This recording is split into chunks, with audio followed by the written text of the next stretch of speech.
பொதுமக்களுக்கு ஆவின் பால் மற்றும் பால் பொருட்கள் தடையின்றி கிடைக்கும் வகையில் முகவர்கள் மூலமாக 10 கோடி ரூபாய் செலவில் 500 புதிய ஆவின் பாலகங்கள் தொடங்கப்படும் என தமிழ்நாடு அரசு அறிவித்துள்ளது.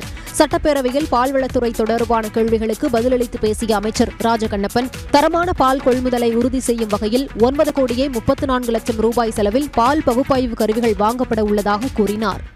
தூத்துக்குடி மாவட்டத்தில் 50,000 லிட்டர் பால் கையாளுந்தனுடைய பால் பண்ணையுடன் மதிப்பிட்டு பால் பொருட்கள் தயாரிக்கும் ஆலை 43 கோடி மதிப்பிட்டு வருகிறது. சேலம் அது வேறு, சேலத்தில் ஒரு நாளைக்கு 5 லட்சம் லிட்டருக்கு பண்ண இப்போ 7 லட்சம் லிட்டர் ஆக்கியிருக்கான்.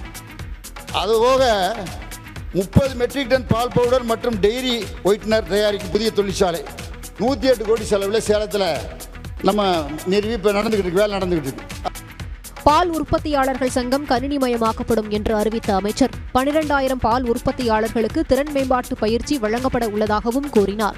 மாதவரத்தில் உள்ள ஆவின் மாநில மைய ஆய்வகம் 2 கோடியே 23 லட்சம் ரூபாய் மதிப்பில் மேம்படுத்தப்பட உள்ளது. இவற்றுடன் பால் உற்பத்தியாளர்களின் கறவை இனங்களை பராமரித்து பாதுகாக்க 2,000 கோடி ரூபாய் கால்நடை பராமரிப்பு கடன் வழங்கப்படும் என்றும் பேரவையில் அறிவிப்பு வெளியிடப்பட்டுள்ளது.